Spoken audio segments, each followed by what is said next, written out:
మొఖవాట పడకుండా తిను బాబు. ఏంటి మీకు ఇంత ప్రేమగా పిలిచి మరీ భోజనం పెడుతున్నారు? ఏంటి దీని బ్యాక్గ్రౌండ్ కథ? ఇవాళ నా భర్త భర్త మీ ఆయన చచ్చిందా? అంటే నాకు తద్దిన భోజనం పెడుతున్నా? అయ్యో అదేం కాదు, ఇవాళ మా బామ్మకు పుట్టినరోజు. పుట్టిన బర్త్డేకి వచ్చింది ఇది. చాలు చాలు.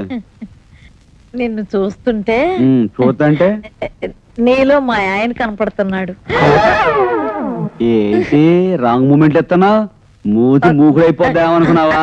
అదే నిన్నుద్దేశించి కాదు బాబు, ఆయన గుర్తొస్తేను పుసిక్కి నా మాట వచ్చేసింది, అంతేగాని. అంతే కదా.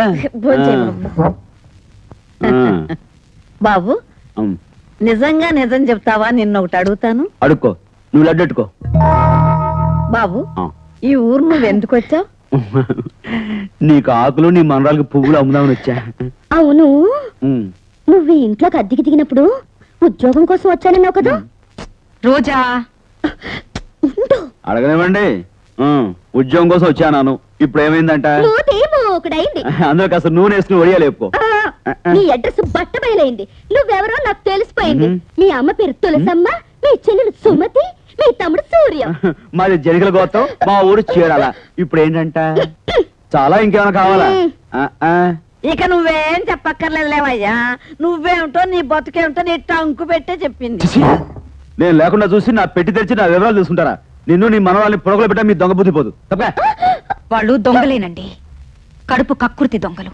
కానీ మీరు నమ్మిన వాళ్ళని దగా చేసే మనుషులు. దుర్గ గారు. అవునండి, మీరు ఎంఏ చదివారు కదూ? ఓహో, అంటే మీరు నా ఎంఏ సర్టిఫికేట్ చూశారు, నా ఉద్యోగం దరఖాస్తు చూశారు, నేను వదిలిపెట్టిన ఉద్యోగం ఆర్డర్ చూశారు అన్నమాట. ఆ వచ్చిన ఉద్యోగాన్ని వదిలిపెట్టి ఇక్కడికి ఎందుకు వచ్చారు? ఆ ప్రశ్నకు సమాధానం చెప్పాల్సిన అవసరం నాకు లేదు. పోనీ